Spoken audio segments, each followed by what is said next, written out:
yang buruk itu di bahwa itu PR politiknya, sangat buruk menurut saya ya. Juga di Mbak Mega juga kan gitu kan, PR politik jelek sekali menurut saya gitu kan. Tapi kalau di Jokowi PR politik yang jago tuh, pinter dia, mengolah, dia tahu zaman medsos berkembangnya Ya, gimana. mungkin bedanya Satu juga hal atau orang nggak berani menyampaikan. Ya. Yang ini kan satu. Sebetulnya apa ya? Ya, semusa nggak enak presiden kita pun ya. Udah bilang bahwa dicek mungkin. Tapi kalau cerdas itu ya kecerdasan itu biasanya harus ke wilayah positif ya. Kalau dia kelicikannya tinggi, jadi memang betul-betul dia tahu. Walaupun dia kartu as dia bilang kartu saya cuma dua semua. Jadi memang dia orang yang bisa bermain seperti Mbak Mega dan Prabowo ini aktor yang kurang nggak bisa dapat citra dia gitu. Nggak bisa memainkan peran sangat luar biasa gitu kan.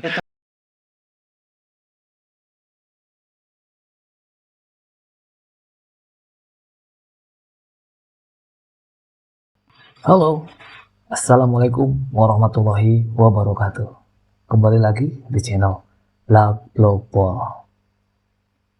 Terima kasih sobat sudah hadir di video ini. Bagaimana kabar sobat? Semoga sobat selalu sehat, selalu dalam lindungan Allah, dan selalu diberi rezeki yang berkah dan berlimpah. Amin ya Allah ya Rabbal Alamin. Akan mengulas videonya perbincangan budayawan kita ya, Eros Djarot, di mana dia mengkritik keadaan politik dan ekonomi negara kita, terus bagaimana dia memiliki suatu kekhawatiran yang mendalam dalam perpolitikan kita. Apa aja sih kekhawatiran Eros Djarot sampai dia buka-bukaan dan belak-belakan dan bilang saya nggak takut ya, saya berani. Yuk kita tonton videonya. Bisa terjadi lagi bahwa semua partai politik itu akan dalam tanda kutip berkhianat kepada nilai-nilai demokrasi, egalitarianisme, check and balance dan lain sebagainya dengan alasan kita butuh bersatu, ya kan? Kita harus damai, membangun negara. Itu kan gaya-gaya yang otoriter itu sesungguhnya kan,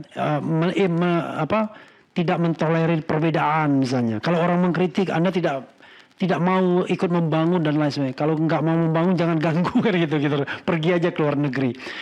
Saya merasa kok politik seperti itu yang akan berkembang, ya kan?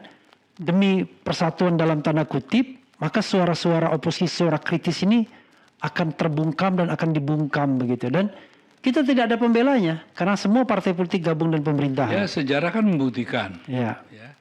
Bahwasanya juga tidak hanya partai politik yang menentukan eksistensi atau perjalanan sejarah ke depan. Civil society juga, ya kan? Makanya ini tantangan bagi kita gitu ya. Artinya are we going to surrender gitu kan? Artinya memberikan semua kepercayaan pada partai politik atau kita bisa bangun kekuatan alternatif. Orang bilang susah, yang bilang gampang siapa? Kedua, satu, kita ngomong begini-begini, jangankan begitu deh. Banyak teman-teman kita kok yang ngomongnya keras, begitu ditawarin, ya langsung lembek. Langsung bukannya lembek, berbalik. Saya tidak nyangka bahwa presiden begini begitu. Jadi sebetulnya kalau saya tidak takut bahwa sudah tahu orang partai ya begitulah gitu ya. Yang lebih menyedihkan kalau kaum akademisi ya. Sekarang profesor baru bangkit sekarang ini. Berapa lama? Ya. Para agamawan aja sekarang udah mulai bingung nih ya. Dengan tambang. Satu nerima tambang, satu kagak, sekarang nerima juga gitu kan. Ya, jadi hal ini yang sebetulnya menjadi pemikiran keprihatinan yang lebih dalam daripada kelakuannya para politisi ya di partai-partai. Karena memang sudah semacam bangunan yang kita tahu hasilnya minimum 70% bisa ditebak. Iya, maksudnya artinya kan secara individual Mas Eros kan memang tidak punya kekhawatiran, ya kan? Karena tidak punya ketergantungan baik secara ekonomi, politik, sosial kan kepada siapapun.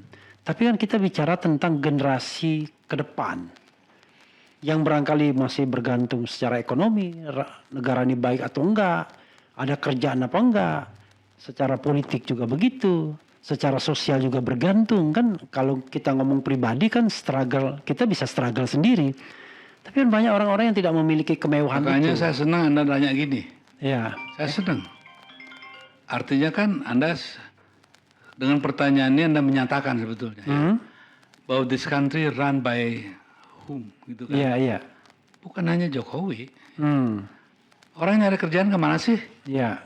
Ke pabrik-pabrik kan? Hmm, Ke apa sih? Siapa yang punya siapa mereka itu semua? iya, iya. You see? Jadi maksud saya, apakah kita tuh hanya memasarkan Prabowo dan Jokowi? Hmm, Apakah yang tidak lebih jauh dari itu? hmm, Siapakah yang sebenarnya running the country? Siapa sih yang megang minyak sawit? Siapa sih yang megang minyak tanah? Siapa sih yang megang kedelai? Siapa sih yang megang ini? Siapa yang itu? So, kalau semuanya itu di tangan siapa? Negara. Come on, kita tahu lah, Bung Arun ya. iya. Kita tahu. Nah, jadi artinya perlawanan kita tuh tidak bisa kasarannya secara emosional saja. Dipancing kita digiring seolah-olah problem utamanya ini. Padahal enggak. Ini cuma bonekanya. Iya, iya. Ya, sementara yang ini siapa? Ya, contohnya ada kawan saya juga yang baru ini ya baru aja masuk wilayah udah jadi wah luar biasa kayaknya gitu kan. Saya nggak sebut nama kan nggak etis ya.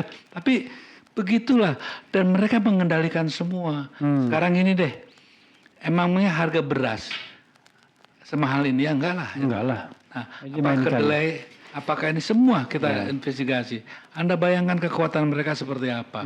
Per day, berapa triliun yang masuk ke mereka, dan berapa triliun yang kita ngemis ke mereka. Iya. Nah, ini kenapa nggak dibicarakan? Yang dibicarakan cuma bagaimana menggulingkan ini, menggulingkan itu. Emangnya kalau Jokowi digulingkan, gitu, Selesai. selesai enggak? Iya, iya, enggak. Tapi yang lebih penting kan saya bilang makanya gimana, Jokowi cuma simbolnya aja, ya. Tapi kekuatan yang real, gitu. Bagaimana contohnya saya orang yang sudah di tahun 75 sudah diberi pelajaran oleh Johan Xiang, gitu ya. Bahwa tahun sekian akan ada orang namanya ini yang akan jadi rajanya pengusaha-pengusaha di Indonesia, gitu ya. Jadi mereka Siapa Johan siapa tadi? apa? Johan siapa? Johan Xiang Oh, yang punya oh. BUMN, Oke, Babun, oke. gitu. Oh, Johan Seng. Johan Xiang. Johan Xiang, oke. Ya, jadi mereka tuh tertata. Waktu mereka tersingkir di BLBI, mereka juga tidak bodoh. Makanya saya bilang biarin aja mereka seolah-olah memiliki, tapi kita yang menguasai dan itu terjadi. Kita seolah-olah memiliki tambang. Iya, Yang iya. nguasain siapa? Gitu Iya, kan? iya. Nah, kita seolah memiliki subur, icuruyu-ruyu, apa, siapa? Nggak ada, mereka kok semuanya gitu. Nah, masa ini nggak terpikirkan. Nah, kalau kita bergerak dibilang rasialis. Oh enggak, kalau bilang rasialis, sorry ya. Saya sih ketua pendiri dan dewan pembina yang namanya Bhinneka Tionghoa Nasionalis Indonesia. Ya, jadi kalau bilang rasialis enggak. Tapi ada segelintir dari mereka yang mengatasnamakan rasialisme, sebenarnya mereka beroperasi di balik itu, ya, sehingga seolah-olah kalau kita menyerang kita yang rasialis, padahal mereka sangat rasialis. Mana pernah sih, ya toh, mereka bersatu kok gitu ya. Nah kita aja yang bodoh nih, dikasih partai ini pada ributlah sendiri, mereka kongkongan terus. Oke, pertanyaannya adalah sekuat apa Prabowo bisa more independent dibandingkan Jokowi terhadap mereka? Di sinilah kita nanti rapornya Prabowo ditentukan. Kalau 100 tahun pertama, 100 hari pertama, Ya. kita melihat ini ya kita udah tahu harus gimana. Oke, cukup 100 hari udah kelihatan. Udah kelihatan lah, pasti kelihatan. Nah makanya saya bilang bahwa memang kenapa sih janganlah Ban Serap ini jadiin burden itu kan. Siapa sih Gibran itu kan ya. Iya. Ya kan, tapi kita sekarang mau apa ini gitu.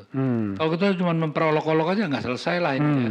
Tapi bikinlah satu blueprint yang benar gitu kan. Bahwasanya masa sih sekarang kekuatan real bukan di kita, masa nggak sadar-sadar juga gitu. Kita menentukan apa sih? Menentukan apa? Beras, kopi, apa, you name it lah, apa, nikel, emangnya kita? Enggak lah, gitu. Nah ini yang harus disadarin dulu, baru kita bisa bersatu. Kalau kita punya musuh bersama, baru bisa bersatu. Kalau musuhnya Jokowi masih ada yang bela, tapi kalau satu itu, yakin kita sama-sama dimelaratkan kok. Ya, pemiskinan negara oleh penyelenggara negara terjadi. Yang diuntungkan siapa? Perusak negara. Nah, kalau itu jadikan musuh bersama, mungkin akan berbeda cara kita bergerak, melawan dan bermain. Dari beberapa pernyataan, termasuk Mas Heros tadi, Prabowo punya kegeraman soal yang soal Kalau saya monopolis dan lain sebagainya. Nggak membaca itu, ngapain saya ngomong di sini? Iya. Maksudnya, I trust him. Iya. Going to do that. Iya. I trust him. Oke. Sampai ada bukti I don't trust him anymore. Kan itu. Saya yakin sampai kemudian sebaliknya. Ya. Karena apa? Karena Saya balik. Kalau saya balik. Saya nggak percaya sampai sebaliknya. Ya, tapi gini. Saya kan tidak baik ya. Belum apa-apa sudah menjudge ya. Nggak menjudge. Sementara ada bakat-bakatnya. Iya. Kecuali nggak ada bakat, saya bilang, udah deh jangan deh. Nah, ada bakatnya karena apa? Saya ingat seluruh konversasi yang saya lakukan sama dia. Masa bisa hilang begitu saja? Saya tidak yakin. Contohnya, Mas Eros nggak bisa gitu dong. Banyak orang lupa, iya. Ya. Tapi banyak juga orang yang juga begitu, gitu kan? Kenapa? Dia juga tidak mungkin tidak mau memperbaiki nama harum keluarganya, kan perlu. Masa capnya cuma toko PRRI? Ya. Kan itu kan nggak mungkin ya. Masa dicapnya sebagai orang pengkhianat yang menangkap Pangeran Diponegoro? Pembawa lari uang segala begitu. Ya kan? Dia ingin dong ada seperti itu. Dan dia tahu kok satu hari pernah ngomong sama saya gitu, gila nih Ros kita, apaan tuh mereka, kayak gitulah mereka. Atau mereka dan kami, itu kan sudah cukup buat saya. Artinya saya kok tetap yakin bahwa hal itu kok masih ada tersisa. Nah, walaupun kemenangan dibantu oleh mereka juga. Loh, dalam politik kan biasa gitu kan. Oke. Kalau dia bisa, contohnya kalau dia Jokowi aja bisa begitu ya, dia sudah diberi contoh. Percaya nggak sama orang yang sudah begitu? Bisa dipercaya nggak? Apa juga akan dipercaya juga? Dulu dia bisa terhadap A. Terhadap B kan mungkin aja bisa terjadi terhadap C, gitu kan. Sekarang korbannya mungkin Mbak Mega. Satu hari mungkin si Bowo kan gitu ya. Masalah itu nggak terpikirkan pastilah. Kan Prabowo itu nggak sebodoh itu. Banyak orang yang terlalu mengunderestimate. Ya kalau soal controlling emosi iya, gitu kan. Tapi mungkin dengan umur dan faktor-faktor yang lain bisa saja berubah kan. Nah, saya sebagai teman yang mendoakan yang baik gitu kan. Walaupun memang tidak mudah ya. Tapi saya kenal, contohnya gini deh, saya pancing nih. Anaknya Hashim itu kan ya pada umumnya saya dekat sama Om segala gitu ya. Saya pancing ini dia enggak decent gitu ya. Saya dulu orang yang merobek kontraknya si Happy sama Bowo ya. Untuk untuk ada satu impor tertentu gitu ya. Ya. Dan itu bisa dilakukan sama orang dalam. Dulu kan saya orang dalam. Jadi nanti nih kalau umpamanya gini loh, Bowo itu sangat strict soal gituan. Saya nggak yakin seorang bilang kan nanti yang akan memerankan ini semua adalah Hashim. No. Tetap Bowo karena Hashim juga sangat menghormati kakaknya ya. Dia nggak berani lah kalau Bowo ngomong gini. Dibentak Bowo juga pasti diam gitu ya. Bahwasanya mungkin untuk yang lebih luas, desain ekonomi mungkin derajat Juwandono ya. Mungkin yang akan lebih bermain. Nah tinggal tergantung orang-orang itulah. Kalau menurut saya sih, knowing the family gitu ya, mungkin kok saya masih mempunyai tersisa hope ya, bahwa untuk tidak melanjutkan kebobrokan ini masih tersisa gitu ya. Itu yang berapa persen? Ya seperti saya bilang kan, 60%. 60% itu ada gitu ya. Tinggal dia turun ke bawah atau naik ke atas. Kalau turun ke bawah ya 49, Anda bahkan turun terus ke bawah 30 gitu. Oke, kalau saya nggak peduli apakah Prabowo nanti akan berjalan sesuai dengan keyakinan kita, baik Mas Eros atau saya, tapi yang penting adalah kita yang harus bergerak untuk Itu menjaganya. lebih penting menurut saya. Ngapain kita juga determinasi gerakan kita kan tidak ditentukan oleh angka yang dia akan tampilkan, tapi bagaimana justru sekarang menggalang teman-teman kita yang yakin tanpa harus kebencian dan marah-marah yang nggak bermutu itu gitu ya. Tapi bagaimana kita duduk bersama ya di satu pemahaman dulu gitu. Ini mau aja kemarin aja kita duduk bersama ya. Lihat aja kayak begitu ya. Tapi yang jadi masalah begini, kan kita kan ingin coba, misalnya kita balikin, misalnya kalau melihat tren pemerintahan sekarang, ini belum dilantik aja sudah berbondong-bondong itu Gerindra itu menguasai BUMN itu, mulai dari Komut, kemudian Main ID, Komut Pertamina, Komut Pusri, kemudian macam-macam ini, padahal belum dilantik itu. Kita lihat aja, itu juga satu hal yang jadi pertanyaan ya. Karena memang juga apakah itu juga kesadaran bahwa memang dilakukan oleh rejim yang lama, ya, sehingga untuk wipe out gitu ya. Karena yang berkuasa tidak mau dikendalikan oleh, itu sudah menunjukkan di koin yang lain melihatnya bahwasanya menghapus bayang-bayang atau bayangan raja lama itu mungkin salah satunya dengan upaya itu, siapa tahu. Atau membangun keserakahan baru, itu kan satu hal yang masih jadi pertanyaan. Sehingga menurut saya memang ini satu pertanyaan yang cenderung mengkhawatirkan, ya. Tapi bukalah sedikit kemungkinan juga yang lain, ya. Sehingga kita, kenapa kalau saya gerak saya kan tidak determined by them, gitu kan. Determinasi ada di tangan saya, sehingga gerakan ini harus tetap kita yakinin bahwa apa yang kita yakin bahwa Indonesia dengan ini nggak benar ya harus kita yakinin nggak benar. Saya pun disogok apapun. Mau di apapun, kayak kemarin saya telepon sama Ara juga, saya bilang it's your personal problem saya cuma ini kok, saya bilang gitu ya. Jadi kita harus pisah-pisahkan lah, ya, nggak kayak Ara dimusuhin sama teman-teman, itu urusan mereka lah ya. Urusan saya bukan itu, urusan saya lebih jauh dari itu ya. Maksud saya, my concern is about my nation itu kan. Mas Eros, mungkin kita udah akhir-akhir, indikator ya kalau kepercayaan Mas Eros itu on the right track terhadap Prabowo apa? Ada 1-2 you name it mungkin. Berapa ada 1-2 indikator yang kemudian ini jelas nih arahnya. Misalnya di mana? Dia satu yang kalau bilang koment itu iya.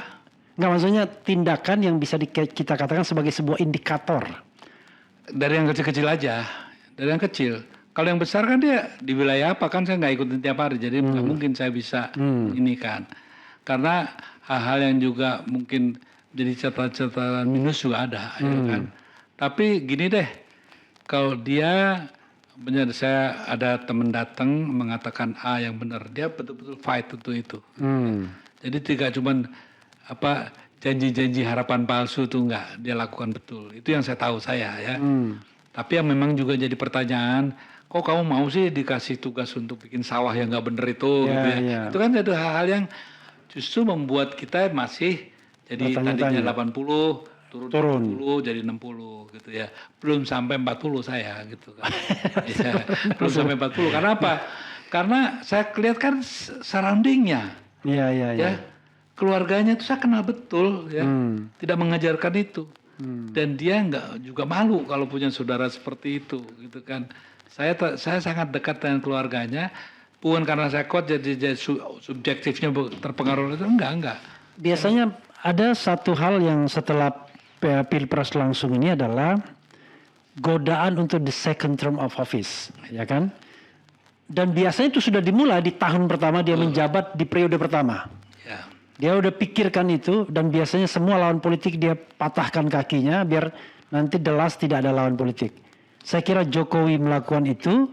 SBY juga melakukan to some extent. Nah, untungnya yang satu ini mungkin kondisi fisiknya juga mungkin tidak terlalu bersahabat untuk keinginan itu, ya. Sehingga mungkin dia akan mengambil langkah yang bisa saja tidak seperti Jokowi yang masih dalam kondisi yang berbeda. Oleh karenanya saya pikir kok satu hal ya, Ya memang semua bisa terjadi. Saya juga makanya nggak berani mengatakan ya bahwa memastikan ataupun sok tahu memberanikan diri mewakili seolah-olah kata begitu enggak. Saya bilang cuma apa sih satu harapan dari seorang teman ya. Bahwa saya mengenal sayang deh. Gue kan tahu lo nggak gitu lo jangan gitu dong gitu kan. Lu jati diri lu aja, lu jadi lu sendiri deh gitu kan. Kan sebagai teman gitu harapannya ya. Yang saya tahu lo kan nggak gitu. Masa lo gara-gara jadi begitu gitu. Yang begini kita butuhkan di publik, tidak hanya di belakang. biar publik ada guidance ya kan. Loh, Mas Eros ngomong begitu. Mas Eros ini orang yang tahu betul Prabowo itu seperti apa. Kan kadang-kadang banyak orang kalau dia kenal baik ngomongnya di belakang layar doang. Dan kita tidak tahu progresnya apa kan. Tapi kalau di depan publik kan ada sesuatu yang bisa kita pegang. Saya sudah menyampaikan kepada Prabowo begini. Ini contohnya nih, terakhir ya. Ya. Baru di malam itu saya ngomong sama dia, demi Allah Mas Eros, bukan gue yang bunuh orang-orang itu. Bukan karena gue nggak bunuh, gue dipecat gitu. Iya. Si itu tuh, cuma saya nggak, ini nggak etis ya, jangan. Iya. Si itu, dia itu semua. Mas Tan tahu kan yang saya ditelepon sama pasukan dia kan, untuk merilis si Desmond Haryanto, kan saya langsung yang deal sama mereka. Gitu. Gimana Desmond harus kalau diturunkan nggak boleh nengok belakang, Haryanto harus dijemput begini, nggak boleh ngomong begini. Saya semua yang deal sama mereka. Tahu kan Mas, gue nggak bisa nembak katanya. Orang yang nggak bersenjata kuat tembak nggak mungkin Mas. Itu melanggar konvensi Geneva, dia bilang. Gue ini militer yang punya aturan gitu. Ya gue nggak bisa. Konsekuensinya gue begini kali dipecat gara-gara itu. Ini omongan dia. Ya artinya dalam hal ini banyak orang yang tidak dengar pernyataan itu langsung loh ya. Demi Allah bukan aku Mas. Kan gue ini dipecat gara-gara gue gak bunuh abisin. Diperintahkan selesaikan ya gue selesaikan dengan cara gue. Dia bilang gitu. Ya, tapi si itu tuh pasti. Si itu. Jadi kalau ada yang hilang bukan gue lagi tuh Mas. Gitu. Jadi hal ini kan banyak yang terselubung. Karena yang buruk itu bahwa itu PR politiknya. Sangat buruk menurut saya ya. Juga di Mbak Mega juga gitu kan. PR politik intelek sekali menurut saya gitu kan. Tapi kalau di Jokowi PR politiknya jago tuh. Pinter dia. Mengolah dia tahu zaman medsos berkembangnya gimana. Ya, mungkin bedanya adalah Jokowi orang yang mau mendengar masukan. Masukan konsultan komunikasi politiknya. Tapi Mbak Mega sama Prabowo orang yang tidak mau mendengar orang lain. Ya saya rasa itu salah satu juga hal yang... Atau orang nggak berani menyampaikan. Ya yang ini kan satu. Sebetulnya apa ya. Ya sebenarnya saya nggak enak. Ini kan presiden kita pun masih presiden kita ya. Ya. Sebenarnya bilang bahwasanya licik mungkin ya. Gitu. Ya. Tapi kalau cerdas itu ya kecerdasan itu biasanya kan harus ke wilayah positif ya. Ya. Kalau dia memang kelicikannya tinggi, jadi memang betul-betul dia tahu gitu. Walaupun dia punya kartu as, dia bilang, wah kok kartu saya cuma 2 semua. Iya. Gitu. Jadi memang dia orang yang bisa bermain seperti itu. Sementara Mbak Mega dan Prabowo ini aktor yang kurang nggak bisa dapet citra dia gitu ya, karena nggak bisa memainkan peran yang sangat luar biasa gitu kan. Ya, tapi mungkin juga orang keseganan orang. Saya kan punya pengalaman misalnya ngobrol sama saya Mbak Mega belum pernah, bayangkan. Tidak punya saya kesempatan untuk ngobrol sama Mbak Mega, tapi sama Jokowi, Prabowo, SBY pernah. Kelihatan betul. Ya. Kalau Jokowi itu orang yang kita ngomong panjang pun dia dengerin. Iya. SBY dia ngomong duluan panjang-panjang, baru kita sedikit. Nanti dia lagi gitu panjang. Prabowo kita mikir-mikir ini orang lagi happy nggak? Iya. Kalau kita mau ngomong itu nggak bisa anytime, tergantung moodnya dia. Kan susah kalau ada pemimpin yang misalnya saya kita kasih paham ya, memang ini satu apa ya, nggak tahu negeri ini punya dosa apa gitu ya. Kok setiap ada pemimpin baru ya pasti ada hal yang enggak gitu ya. Contohnya apa? Di saat itu juga negara yang begini besar, Gus Dur yang waktu masih dalam keadaan kurang sehat gitu ya. bisa jadi presiden kan. Lalu orang yang maaf aja yang ya menurut saya sih pengalamannya seharusnya belum mencukupi gitu kan. Dia learning by doing itu kan dia lakukan ya. Tapi pada saat jadi presiden pertama kan kayak Pratikno, kan Anda juga pernah jadi staf susnya. Iya, 4 bulan. Kan? 4 bulan. Iya, banyak blendernya kan kayak gitu. Saya juga membantu dia supaya gitu ya. Tapi ya sudahlah. Menurut saya gini, jangan kita itu menempatkan seseorang ngelihatnya hanya dari sekarang. Harus ada dong kelihatannya ya. Track recordnya bisa dilihat. Kalau saya dari pertama saya udah nggak yakin gitu loh. Itu bisa tanyakan oleh Mbak Mega. Terhadap Jokowi. Iya, saya nggak yakin. Karena apa? Karena menurut saya karena juga belajar masalah acting segala gitu kan. Saya lihat ada hal-hal yang tulus, yang tidak, apa kan bisa terbaca dengan baik gitu kan. Dan saya tanyakan kepada Pak orang dekat saya, cara saya menyelidikin orang kan tidak langsung gitu aja. Saya selidikin ininya apa, orang pegawai dekat-dekatnya, teman dekatnya, semua saya sudah rekord semua. Sehingga saya bilang sama Mbak Mega, please Ma, be careful gitu. Dan hari pertama aja dia sudah lonely ya. Waktu dia memberikan kekuasaan itu kan jam 7 pagi yang 2014 itu kan. Wah semua pada ngumpul di Kebagusan. Baru jam 8 aja semua udah kosong. Yang tinggal anak saya, terus apa itu, si Rini, sama Kapolri yang dulu tuh, sama orang Banten tuh ya. Mana yang lain, semuanya udah ngiringin Jokowi. jadi memang. Dan itu khas Indonesia kan. Sekarang aja orang pada mau merapat-rapat ke Prabowo semua. Oh, Dasko aja, luar biasa ini kan. Jadi saya kasihan, makanya saya bilang sama Dasko, mudah-mudahan I congratulate, saya bilang ini cuman ya be careful aja gitu ya. Ya saya bilang. Apalagi kalau orangnya masih muda, masih ganteng, masih apa, itu godanya lebih banyak lagi. Iyalah. Jadi kaya, berkuasa, gagah, ganteng, bahaya itu. Itu. Mas Eros, ini terakhir ya, cuma trivia pertanyaan ringan. SBY atau Mega? Untuk apa? Milih aja. Preferensi. SBY atau Mega? Dalam konteks apa? Dalam konteks pribadi Mas Eros, in general. Itu bukan satu pilihan yang harus saya nyatakan. Oh. Karena saya dengar Luhut mau dia. Luhut ditanya gini, Jokowi atau Mega? Ya Jokowi lah, kan dia kan bos saya. Tapi begitu Jokowi atau Gus Dur. Gus Dur. Oke Mas Eros nggak mau begitu. Ini Mas Eros. Kalau film udah berapa bikin? Sebetulnya saya di belakang layar ya sebagai apa ya, untuk memberikan masukan teknik segala gitu di teater populer sering lah ya. Dan belajar di situ sekaligus menjadi mentor juga pada akhirnya gitu kan. Tapi kalau film sesungguhnya itu ya baru Cut Nyadin. Oh yang jadi director itu baru Cut Nyadin. Yang director dan itulah makanya hebat. Bayangkan.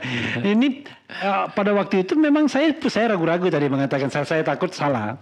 Jadi baru pertama bikin film, langsung kolosal, pemainnya juga luar biasa. Dulu waktu itu saya pernah membaca artikel sampai kemudian Christine Hakim disandingkan dengan Meryl Streep gitu ya. Wah ini apa? Nah, gini Bang. Anda percaya apa enggak ya? Makanya saya tuh enggak pernah bilang bahwa Cut Nyadin partai berlalu menghadiri dibilang legend begini. Saya diam-diam aja. Gini, ini sejujurnya ya.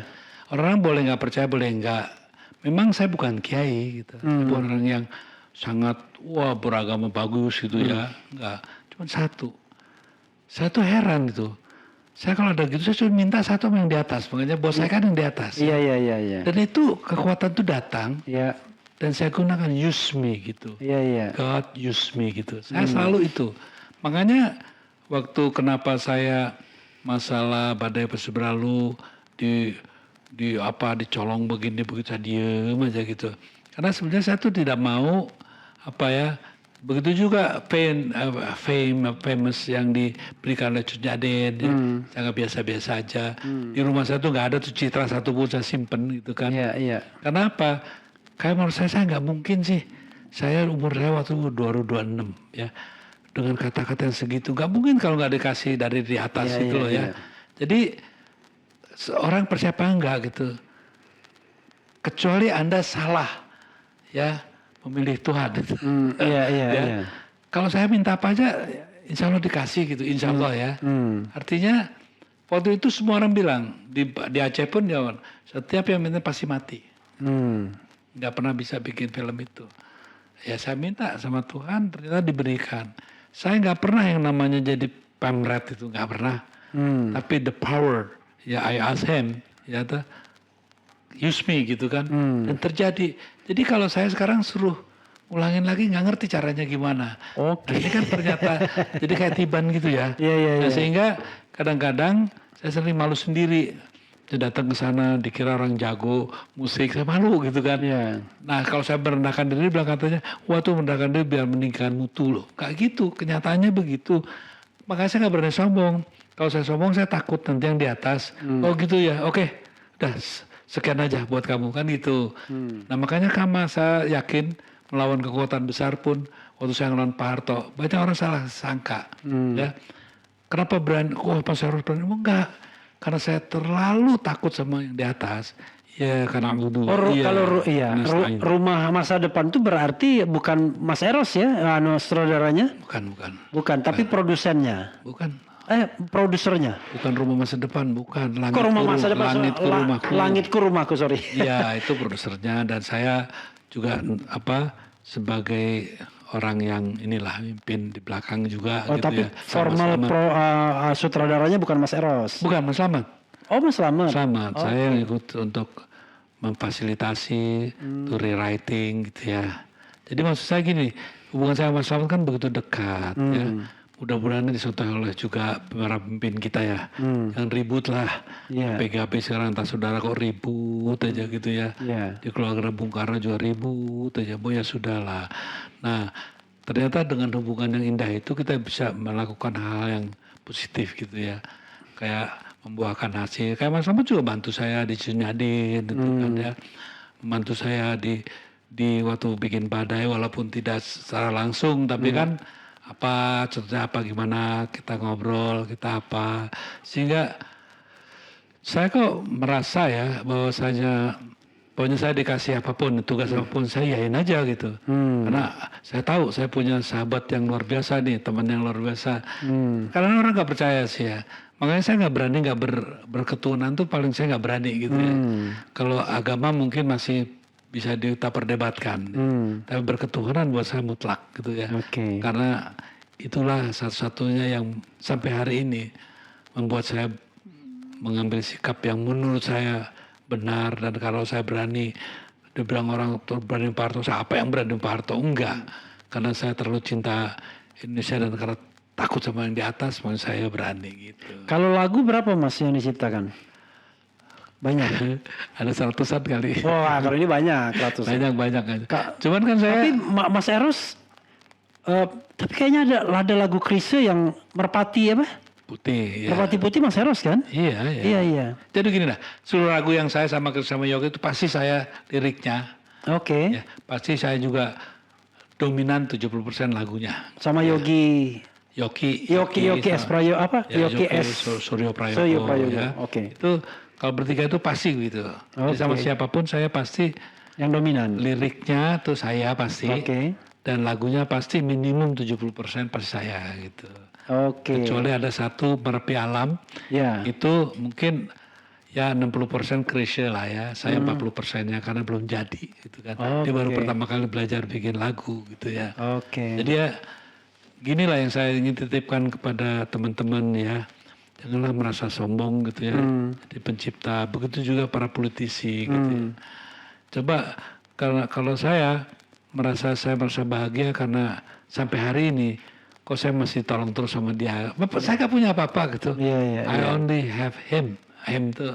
Nah, kira-kira gitu deh. Mas Eros, nggak tahu saya mau ngomong apa, wrap up dari closing statement gitu Mas. Closing statement Mas. Ya saya sih buat saya ini satu situasi di mana yang hilang itu harapan. Ya, harapan itulah yang sebetulnya sedang hilang di komunitas bangsa kita. Ya, maka para pemimpin ke depan, cobalah bangunkan dan tumbuhkan harapan itu dengan kerja nyata, gitu ya. Dan menurut saya, ya jangan juga ya, contohnya Pak Jokowi minta maaf. Ya. Oh kalau saya pribadi saya maafin kok, saya maafin.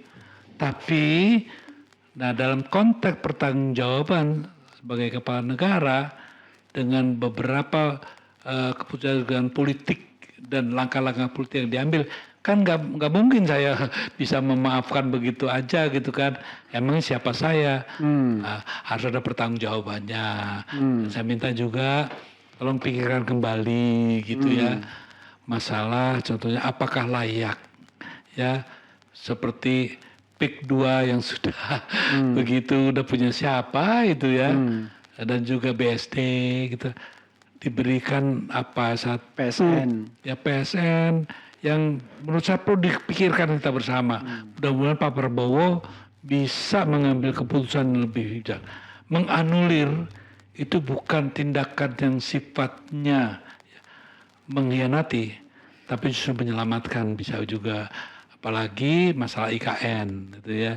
Jadi masih banyak lah. Tolong mudah-mudahan memeriksa kembali ya pelaksanaan pasal 33 Undang-Undang 45 ayat 2 ayat 3 ya kepada siapa itu diberikan. Tolong itu nanti kalau Mas Prabowo jadi presiden ya menjadi perhatian khusus sehingga bangsa ini mengalami satu shifting ya kekuatan di wilayah ekonomi yang pasti terjadi kalau itu dipersoalkan. Saya rasa itu yang paling penting saya titipkan dan mudah-mudahan kita tetap sudahlah tidak usah lagi kita cengeng gitu. Apapun yang dilakukan oleh mereka, satu kita harus tetap bahwa komitmen kita untuk tetap berpegang pada pendirian kita di saat reformasi, KKN itu mutlak tidak perlu kita bela lagi gitu ya. Dan demokrasi harus kita jaga sebagaimana harapan kita bersama di 98 bahkan di tahun 45. Itu aja titipan saya. Iya, saudara sekalian. Nah, itu sobat. Jadi ternyata Eros Jarod itu sangat khawatir yang sangat mendalam karena di negara kita itu sudah tidak ada lagi namanya oposisi. Bahkan banyak para politikus yang tadinya keras, mengkritik tegas kayak gini, ditawarin ini itu, katanya bukan lembek lagi, tapi langsung berbalik dan memuji-muji. Jadi dengan cara berpolitik kayak gini itu ya sangat-sangat khawatir dalam demokrasi kita.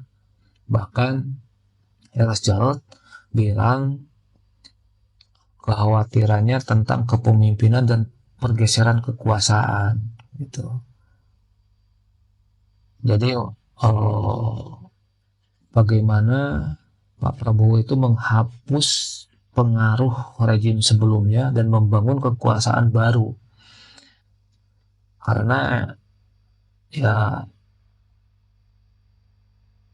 tidak tanpa disadari mungkin bayangan-bayangan pemerintah atau rejim ini masih ada membayangi di pemerintahan Prabowo sekarang.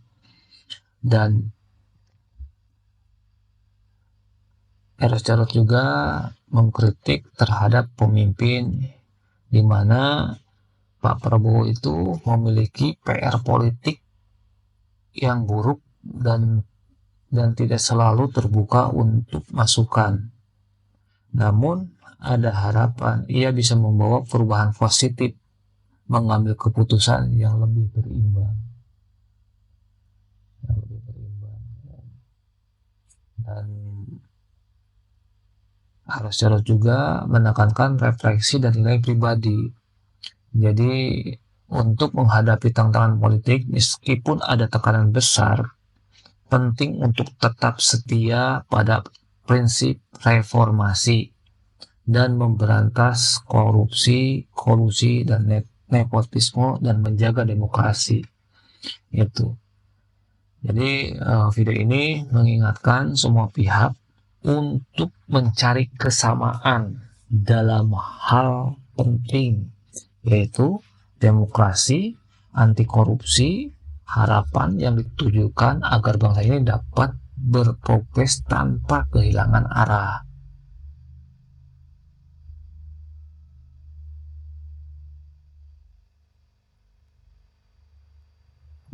Dan perlu membangun kesadaran kolektif tentang permasalahan struktural, menghindari manipulasi emosional, dan mengedepankan upaya kolaborasi berbasis fakta untuk menciptakan perubahan nyata.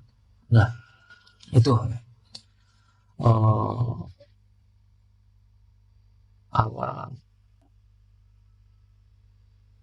pesannya Eros Djarot dalam perbincangannya. Eros Djarot itu budayawan dan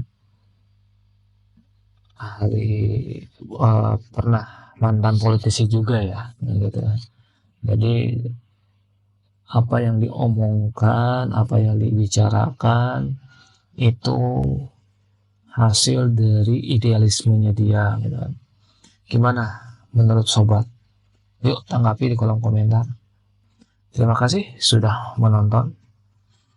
Jangan lupa untuk like dan share video ini supaya bisa bermanfaat bagi banyak orang. Terima kasih. Assalamualaikum warahmatullahi wabarakatuh.